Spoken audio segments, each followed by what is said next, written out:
வணக்கம் மக்களே, நான் உங்கள் பவி. நீங்கள் கேட்டுக்கொண்டிருப்பது எழுத்தாளர் சு. வெங்கடேசன் அவர்கள் எழுதிய வீரயுக நாயகன் வேள்பாரி. அத்தியாயம் 44. கூவல்குடியினர் 8 பேரை அழைத்து வந்தான் தேக்கன். அதில் 3 பேர் முதியவர்கள், 5 பேர் இளைஞர்கள். முதியவர்கள் எழுப்பும் ஓசை இணையற்றதாக இருக்கும். மலையின் எந்த எல்லைக்கும் அவர்களால் குறிப்பு சொல்ல முடியும். ஆற்று நீரில் சுழி ஏற்படுவது போல காற்றில் ஓசை கொண்டு சுழிக்கச் செய்யும் ஆற்றல் கொண்டவர்கள். ஆனால் காட்டை ஊடறுத்து வேகமாக ஓட முடியாது. இளைஞர்களால் அவர்களின் அளவுக்கு ஓசையை காடு தாண்டி வீச முடியாது. ஆனால் தங்களின் ஓட்டத்தால் அந்த இடைவெளியை நிரப்பி விடுவார்கள். ஊரில் இருந்த 8 பேரை அழைத்து கொண்டு அதிகாலையிலேயே காரமலையில் ஏறத் தொடங்கிவிட்டான் தேக்கன். மிக விரைவாகவே அவர்கள் மலையுச்சியை அடைந்து விட்டனர். காரமலையின் ஒவ்வொரு முகட்டுக்கும் ஒவ்வொருவராக பிரித்து அனுப்பப்பட்டனர். பொழுதடைவதற்குள் அவர்கள் தங்களின் இருப்பிடங்களில் நிலை கொண்டனர். ஒரு திசையிலிருந்து மறு திசைக்கு கண்ணு கெட்டிய தொலைவு வரை காரமலை இப்பொழுது ஒளிக்கண்ணிகளால் பின்னப்பட்டு விட்டது. இந்த எல்லைக்குள் எதிரிகள் எவ்விடத்தில் மலையை கடந்தாலும் கண்டறிந்து ஒலி எழுப்பி குறிப்பு கொடுக்க அவர்கள் ஆயத்தமாக இருந்தனர். மலை முகட்டுக்கு வந்ததும் வேட்டூர் பழையன் புறப்பட தயாரானான். எதிரிகளை வீழ்த்த பாரி என்ன உத்தியை வகுத்திருக்கிறான் என்பதை சொல்லவில்லை. ஆனாலும் மலையடிவாரத்தில் ஆயத்தமாக இருக்க வேண்டியது கட்டாயம் என்று தோன்றியது.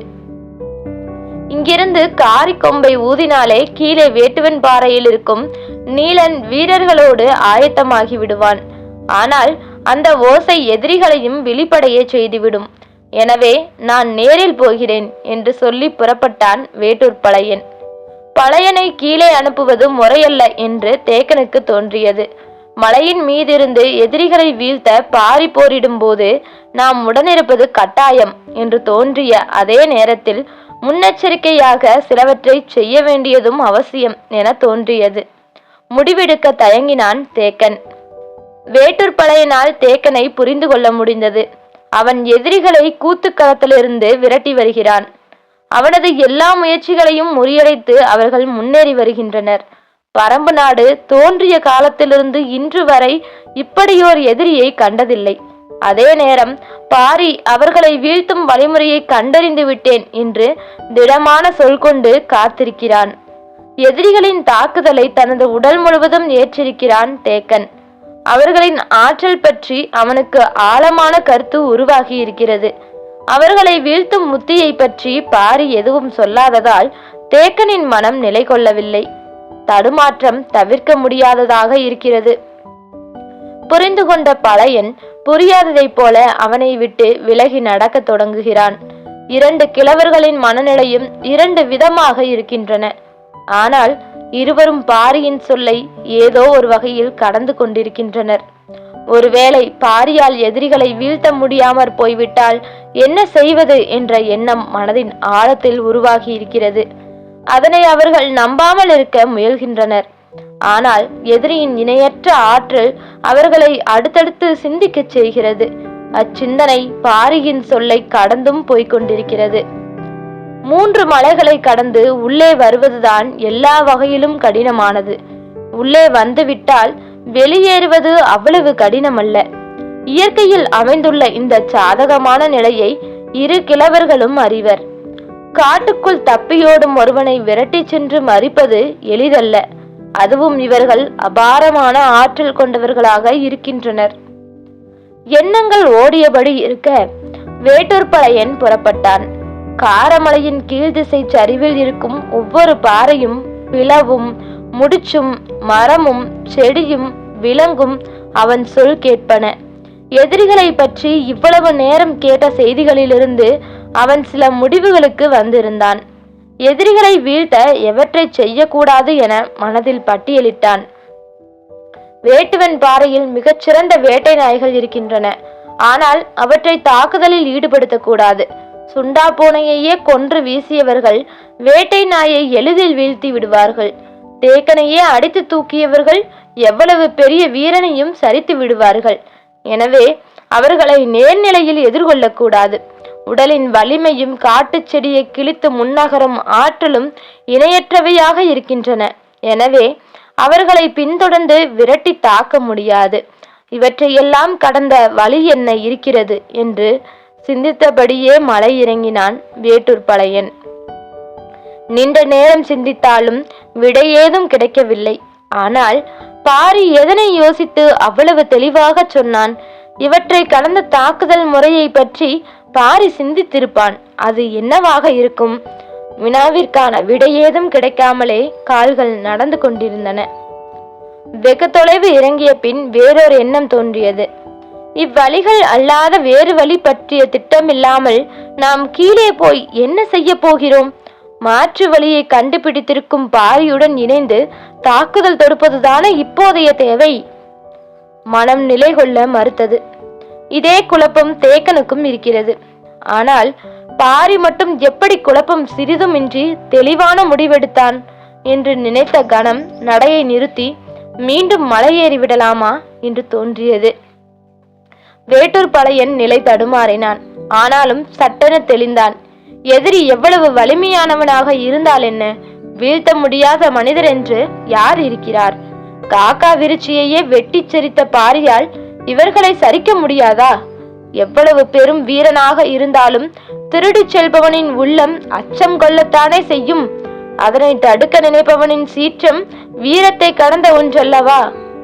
எண்ணங்கள் உருவேறியபடி இருக்க வேட்டூர் பழையனின் கால்கள் பல மடங்கு வேகத்தோடு வேட்டுவன் பாறையை நோக்கி கீழிறங்கி கொண்டிருந்தன. கொற்றவை கூத்திற்கு போனதிலிருந்து எவ்வியூரிலே தங்கியிருந்த மயிலா சில நாட்களுக்கு முன்புதான் கீழிறங்கி வந்தாள். வந்ததும் வேட்டுவன் பாறையில் இருந்த நீலனை பார்க்க போனாள். நீலனோ பகரி வேட்டைக்கு செல்லும் பெரியவர்களோடு இணைந்து உள்காட்டுக்கு போயிருந்தான். 3 நாட்களாக அவன் வந்து சேரவில்லை. அதன் பின் இருவரும் சந்தித்து கொண்டாலும் முழு பொழுதையும் சேர்ந்து கழிக்கும் வாய்ப்பின்றியே இருந்தது. நேற்று பகலில்தான் இருவரும் சந்தித்தனர். மாதங்கள் கடந்ததால் தவித்தலையும் கண்களோடு மயிலா கேட்டாள், நான் சொல்லும் இடத்துக்கு என்னை அழைத்துச் செல். எங்கே என்றான் நீலன். சுனைவாள் முடுக்கிற்கு. நீலன் எதிர்பார்க்கவில்லை. வழக்கமாக அருகில் இருக்கும் குன்றுக்கு தானே செல்வோம். இப்பொழுது ஏன் அங்கு அழைத்துச் செல்ல சொல்கிறாய்? காரணம் இருக்கிறது, அழைத்துச் செல். அங்கு சிறிய நீர்க்குட்டை மட்டுமே உண்டு.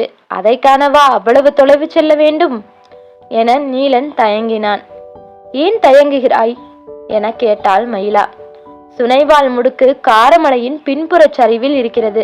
நாம் போய் சேரவே இரவாகிவிடுமே என்றான். ஆமாம், அது இருளுக்குள் இருந்து காண வேண்டிய இடம் என்றாள். நீலனுக்கு புரியவில்லை. அவ்விடம் சிறிய நீர்க்குட்டை மட்டுமே உண்டு. நீ வேறு இடத்தை நினைத்து கொண்டு சுனைவாள் முடுக்கை சொல்கிறாய் என்று நினைக்கிறேன் என்றான். இல்லை, நான் தெரிந்தேதான் சொல்கிறேன். என்னை அவ்விடம் அழைத்துச் செல். வானில் கருமேகங்கள் ஏறி வருகின்றன. பொழுது மறைவதற்குள் மழை வந்துவிடும். இரவெல்லாம் கொட்டி தீர்ப்பதற்கான வாய்ப்பிருக்கிறது என்றான் நீலன்.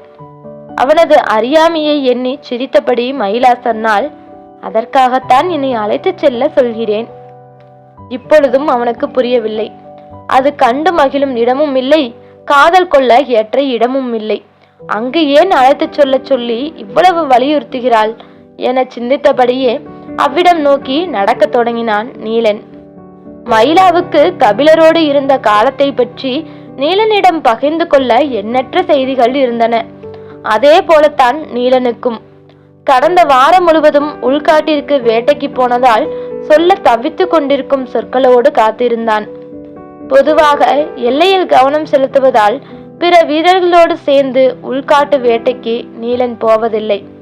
ஆனால் மயிலா இல்லாத வெறுமையை கடக்க முடியாததால் மனமாற்றத்திற்காகத்தான் இம்முறை பகரி வேட்டைக்கு செல்பவர்களோடு இணைந்து போனான். கார்காலம் உயிரினங்கள் இணை சேரும் காலம். அதுவும் உள்காடுகளில் பெருங்குன்றுகளே ஒன்றினை ஒன்று கட்டி அணைத்து கிடப்பதை போலத்தான் காட்சிக்கு தெரியும். தும்பிகளில் தொடங்கி துதிக்கை திருகும் யானைகள் வரை இணையும் கால அளவை பற்றியே பார்த்தும் கணித்தும் பேசி சென்றனர் அனைவரும். வேட்டையாட வேண்டிய விலங்கினை கூட எல்லா காலங்களிலும் வேட்டையாடி விட முடியாது. இணை சேர வழியின்றி கூட்டங்களிலிருந்து தப்பிய விலங்குகள் மட்டுமே கார்காலத்து வேட்டைக்கு உகந்தவை. தாவரங்கள் ஒன்றினை ஒன்று பின்னுவது போல விலங்குகளும் பின்னுகின்றன. விலங்குகள் பிடரி கவ்வி முயங்குவதைப் போல தாவரங்களும் முயங்குகின்றன. பகரி வேட்டையாடச் செல்லும் அனைவருமே வயதில் மூத்த பெரியவர்கள்தான். அவர்களின் உதவிக்காக இளைஞர்கள் சிலர் உடன் சென்றனர். கார்காலத்தில் கனிந்திருக்கும் உயிரினங்களின் காதல் வாழ்வை பெரியவர்கள் எளிதில் கடந்து போய்விடுவர். ஆனால் இளைஞர்களால் அப்படி கடக்க முடியவில்லை. இணை சேருதல் உயிரின பொதுமை. ஆனால் அக்காட்சி காணும் கண்களுக்குள் கடத்தும் உணர்வு பொதுமையானதல்ல. வாழ்வின் எந்நிலையில் அவன் நிற்கிறானோ அந்நிலையோடு தொடர்புடையது. இளைஞர்கள் நிற்கும் நிலையில் நிலை கொள்ளாமல் இருந்தனர். காமம் நிலை கொள்ளாமையை அடிப்படையாக கொண்டது. அது நடப்பன, ஊர்வன, பரப்பன என எவ்வொன்றிலும் இருந்து பாய்ந்து வந்து மனிதனை கவ்வி பிடித்து கொள்ளக்கூடியது. விளார் விளாராக உடம்பிற் பதிந்த தடம் போல மண்ணிற் பதிந்து கிடக்கும் தடத்தை பார்த்ததும் ஒரு பெரியவர் சொன்னார், இது புலியின் முதற்கூடுகை. வாள் கொண்டு அடித்த தடங்கள் இவை. கடக்கும் பொழுது சொல்லும் செய்திகள் கடக்க முடியாதவைகளாக மாறுவதை இளைஞர்கள் உணர்ந்தபடியே இருந்தனர். மயிலாவின் சடை, பின்னிய கூந்தலின் தடம், தனது மார்பில் பதிந்து கிடந்த நினைவு நீலனை தாக்கிச் சென்றது. பெரியவர்கள் தடங்களை மண்ணீர் பார்த்து சொன்னபடி கடப்பதை இளைஞர்கள் நினைவில் பார்த்து கடக்க முடியாமல் நின்றனர். மண்ணில் காதல் கொண்டால் அடுத்தவர் கண்ணில் தடம் படும் என்பதால் தான் முருகன் பரன் அமைத்தான். அடுத்து வந்தவர்கள் 4 காலூன்றி சிறு பரன் அமைத்து இறுக கட்டி கொண்டனர். அதனை கட்டில் என்றும் அழைத்தனர் என்றார் முன்னால் போன பெரியவர். இளைஞர்களின் விழிக்குறிப்பறிந்து அவர் இப்பேச்சை தொடங்கினார். பேச்சு எந்த கணம் காமத்தின் பக்கம் போகிறதோ அதன் பின் அதிலிருந்து விலகுதலை அதுதான் முடிவு செய்யும். நாம் முடிவு செய்ய முடியாது.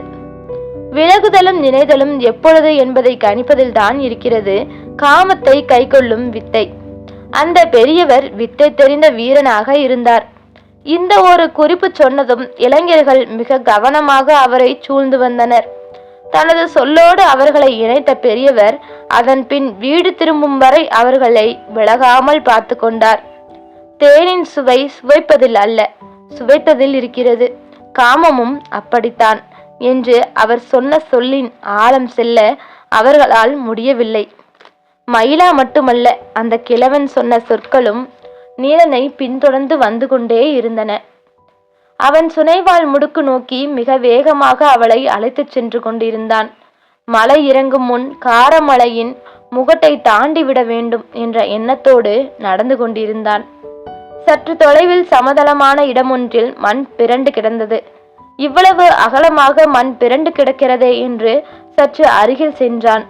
உள்ளுக்குள் இருந்து பிறண்ட மண் எங்கும் சிதறி கிடந்தது. அதன் நடுவில் பெரும் பள்ளம் உருவாகி இருந்தது. அவ்விடத்தை நின்று பார்த்தான் நீலன். அருகில் வந்த மயிலா, இங்கு என்ன நடந்துள்ளது என கேட்டாள். உற்று பார்த்து கொண்டிருந்த நீலன் சொன்னான், கூட்டத்திலிருந்து பிரிந்துவிட்ட காட்டெருமைகள் தனித்து அலைகின்றன. அவ்வகை காட்டெருமைகள் மிக ஆபத்தானவை. அவ்வாறு தனித்தலையும் 2 காட்டெருமைகள் எதிர்பட்டால் ஒன்றினை ஒன்று தாக்க துவங்கும். மிக கொடூரமாக அத்தாக்குதல் நிகழும். மரணம் வரை இரண்டும் தாக்குவதை நிறுத்தாது. 3 அல்லது 4 நாள்களுக்கு கூட அத்தாக்குதல் நீடிக்கும். இறுதியில் அவற்றில் ஒன்று மடிந்து வீழ்ந்த பின்தான் அம்மோதல் முடிவுக்கு வரும் என்று சொன்னவன் மேலும் சொன்னான், இவ்விடத்தில் குறைந்தது 3 நாட்கள் 2 காட்டெருமைகள் சண்டையிட்டுள்ளன. இல்லை என்றால் இவ்வளவு பெரும் பரப்பில் மண் பள்ளமாகி இருக்காது என்றான். தோற்றது என்ன ஆகியிருக்கும் என்று மயிலா கேட்டாள். தோற்றது ஓடத் தொடங்கும். ஓடத் தொடங்கிவிட்டாலே அதன் மரணம் அடுத்த சில அடிகளில் நிகழப்போகிறது என்று பொருள். வென்றது அதனை குத்தி பள்ளத்தில் வீசி இருக்கும் என்றான். பள்ளத்தை வியந்து பார்த்து கொண்டிருந்த மயிலாவை, சரி, வேகமாக செல்ல வேண்டும் என்று அழைத்தபடி விரைந்தான் நீலன். காரமலை உச்சியை தாண்டும் முன் மலை இறங்கத் தொடங்கியது. அங்கங்கு பாறை இடுக்குகளிலும் குகைகளிலும் அண்டியபடி மலை பார்த்து நகர்ந்தனர். நள்ளிரவில் பெருமழை கொட்டி தீர்க்கும் பொழுது அவர்கள் சுனைவாள் முடுக்குக்கு வந்துவிட்டனர். சுனையோரம் இருக்கும் பாறை மறைப்பில் பதுங்கினர். எதிரிலிருந்த சிறிய குளம் கொட்டும் மழையில் நிரம்பி வழிந்து கொண்டிருந்தது. இவ்விடம் வர ஏன் மயிலா விருப்பப்பட்டாள் என்று நீலன் சிந்தித்து கொண்டே இருந்தான். மழை நின்றது. பாறைகளின் மேலிருந்து பாய்ந்து கிடக்கும் நீரின் ஓட்டம் மட்டுப்பட தொடங்கியது. சுனைக்கு முன் பெருகி தேங்கி இருந்த நீர் முழுவதும் சிறிது நேரத்தில் வழிந்தோடியது. தேங்கிய நீர் எப்பொழுது வடியும் என்று காத்திருந்த மயிலாவின் கண்கள் இங்கும் அங்குமாக அலைமோதி கொண்டிருந்தன. நீர் முழுமையும் வழிந்தோடிய பின் அவள் காண வந்த காட்சியை கண்டாள். மனம் மகிழ்வில் மலர்ந்தது. பாறையில் சாய்ந்தபடி குகையை பார்த்து உட்கார்ந்திருந்த நீலனின் தோள் தொட்டு திருப்பினாள். எதை பார்க்க சொல்கிறாள் என குழம்பியபடியே அவன் திரும்பிய கணம் அப்படியே சிலிர்த்து அடங்கினான். அந்த சிறு நீர் தேக்கம் முழுவதும் சின்னஞ்சிறு சுடர்கள் எரிந்து கொண்டிருந்தன. நீலனுக்கு தான் காண்பதை நம்ப முடியவில்லை. என்ன இது? விளக்கேற்றி வைத்ததை போல எங்கும் அசையும் சுடர். அவன் வியந்து சொல்லி முடிக்கும் முன் மயிலா சொன்னால், இதுதான் தீப்புல். நீலனின் கண்கள் சிற்றொளி கண்டு உறைந்து நின்றன. நீர்பட்டு அடங்கியவுடன் ஒளிரும் தன்மை கொண்டது தீப்புல். மின்மினி பூச்சியின் உடல் போல இப்புல்லின் உடல் இன்னும் சிறிது நேரம் ஒளிந்து அடங்கும். அதனை பற்றி நீலன் கேள்விப்பட்டிருக்கிறான். 60ஆம் கோழியின் சுழிவில்தான் இப்புல் முளைக்கிறது என்று சொல்வதும் அவன் அறிந்ததே. ஆனால் இன்றுதான் முதன்முறையாக பார்க்கிறான். மயக்கம் நீங்க நெடுநேரமானது. இருளுக்குள் நெளியும் ஒளியின் அழகை விட்டு கண்கள் எப்படி விலகும்? விலகாத கண்களை தன்னை நோக்கி திருப்ப கன்னம் தொட்டு இழுத்தாள் மயிலா. கருவிழி தீப்புல்லில் நிலைகுத்தி நிற்க முகம் மட்டும் திரும்பியது. இவ்விடம் தீப்புல் இருக்கிறது என்பதை நீ எப்படி அறிந்தாய்? மெல்லிய காற்றுக்கு புற்கள் ஆட தீயின் நாவுகள் எங்கும் அசைந்தாடின. பார்க்க கிடைக்காத காட்சியை இமை மூடாமல் பார்த்தபடியே சொன்னாள். இவ்விடம் தீப்புல் இருக்கிறது என்பதை அங்கவை சொன்னாள். வியப்பு அடுத்த கட்டத்தை அடைந்தது. அவள் எப்படி இவ்விடம் அறிந்தாள்? அவளின் காதலன் சொன்னானாம். வியப்பு உரைநிலை அடைந்ததை போலானது. இது எப்பொழுதிருந்து என கேட்டான் நீலன்.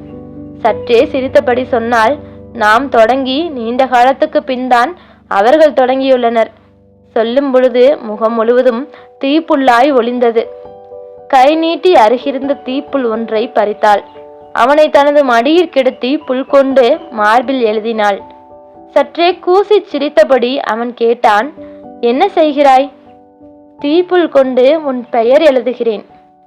அவன் அமைதியானான். தீயின் நாவுகள் அவன் உடலுக்குள் இறங்கிக் கொண்டிருந்தன. மலையில் குளிர்ந்து நடுங்கிய உடலுக்குள்ளிருந்து அனல் மேலேறி வர தொடங்கியது. தீயின் நாவுகள் கொண்டு எழுதியவளின் மீது நாவின் நுனி கொண்டு அதனை திருப்பித் தந்தான். சுடர்விட்டு எரிந்தது தீ. சுனை நீரோடையின் ஈரம்பட்டு நனைந்த பாறைகளின் மீது அவர்களது மேனியின் இளம் சூடு படர்ந்து மறைந்தது. மயங்கி கிறங்கி உருகி கரைந்த நீலனின் அவளது மடியினில் தலை சாய்த்தான். அவளது தலையை கோதியபடி தீப்புல்லின் அசைவுகளை பார்த்து கொண்டே இருந்தாள். புல்லின் அகலத்துக்கும் உயரத்துக்கும் ஏற்றாற்போல் திரியின் சுடர் அசைந்தாடி கொண்டிருந்தது. இருளப்பி கிடக்கும் காட்டுக்குள் ஒளிரும் சுடர்களை பார்த்தபடியே அவள் மயங்கி கண் சொருகினாள். கடைசியாய் இருந்த தீப்புல் மீண்டும் நீரில் மூழ்கியது. மயங்கிய நிலையில் இருந்த மயிலா சற்றே கவனம் கொண்டு பார்த்தாள். அங்குமிங்குமாக மீண்டும் தீப்புல்கள் நீரில் மூழ்கின. சுனை நீரின் ஓசையில் வேறு ஓசை கேட்கவில்லை. கண்ணிமைத்து உற்று பார்த்தாள். கால்கள் மிதித்தோடி அவ்விடத்தை கடந்து கொண்டிருந்தன. மிருகங்கள் ஓடுகின்றனவோ என நினைத்தாள். ஆனால் அவளின் கண்ணீர் பட்ட உருவங்கள் மனித வடிவில் இருந்தன. மயக்கம் கலைந்து விழித்து பார்ப்பதற்குள் ஓடி மறைந்து விட்டன. மடியில் கிடந்த நீலனிடம் சொன்னால், மனிதர்கள் ஓடுகிறார்கள். எங்கு? காட்டுக்குள். சற்று தலை நிமிர்ந்து பார்த்தான். இந்த இருளுக்குள் விலங்குகள் மட்டுமே மலை புதரில் நுழைந்து ஓட முடியும். விலங்குகளைத்தான் நாம் தவறாக நினைத்து விட்டோமோ என்று மயிலாவுக்கு தோன்றியது. தோன்றிய கணமே இல்லை என்ற முடிவுக்கு வந்தாள். அவளின் கண்கள் உருவங்களை தெளிவாகவே பார்த்திருந்தன. பொழுது விடியும் வரை அவள் பதற்றம் கொண்டே இருந்தாள். நன்றாக விடிந்ததும் அவ்விடம் போய் பார்த்தனர். நீர்நிலை கடந்து கிடந்தன மனிதர்களின் காலடி தடங்கள். நீலனுக்கு பொறி கலங்கியது போல இருந்தது. அவனால் நம்ப முடியவில்லை. யார் இவர்கள்? ஏன் நள்ளிரவில் இப்படி ஓடினர்? எதை எடுத்துச் செல்கின்றனர்? வினாக்கள் உடலை வெறியேற்றின. எத்தனை பேர் இருந்தார்கள்? 10க்கும் மேல் என்றாள் மயிலா. நீ வழி பார்த்து வா, நான் புறப்படுகிறேன் என சொல்லி ஈட்டி ஏந்தியபடி அவர்கள் சென்ற திசையில் காரமலையின் மேல் விளிம்பை நோக்கி ஓடத் தொடங்கினான் நீலன். எதிரிகள் காரமலையின் விளிம்பை நரிப்பாறையின் முகட்டோரமாக கடந்தனர். சற்று தொலைவில் இருந்தபடி அவர்களை பார்த்த கூவல்குடி கிழவன் நீட்டி இழுத்து ஓர் ஓசையை குறிப்பிட்ட பாறையை நோக்கி வீசினான். பாறை இடுக்கில் மோதிய ஓசை காரமலையெங்கும் எதிரொலித்தது. நரி ஊளையிடும் ஓசை எது? புதிய ஆட்களால் எளிதில் ஐயங்கொள்ள முடியாது. ஆனால் பரம்பின் மக்களுக்கு தெரியும்.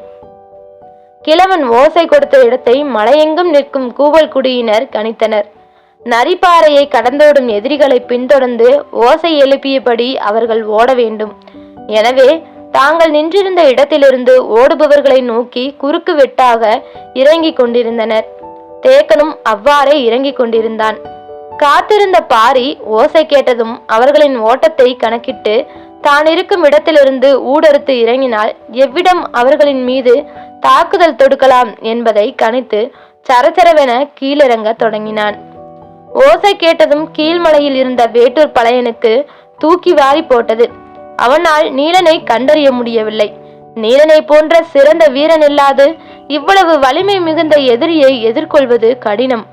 ஆனாலும் கூவல்குடியினரின் ஓசை கேட்டதும் எதிரிகள் இறங்கும் திசை நோக்கி வீரர்களோடு ஆயத்தமானான் பழையன்.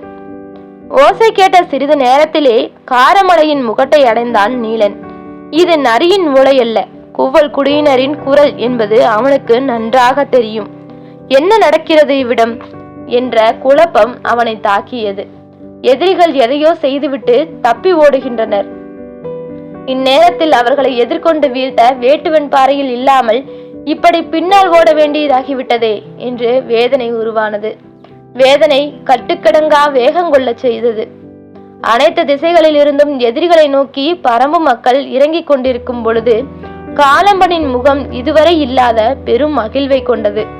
காரமலையின் மேல் விளிம்பை கடந்ததும் அவன் முடிவு செய்து விட்டான்.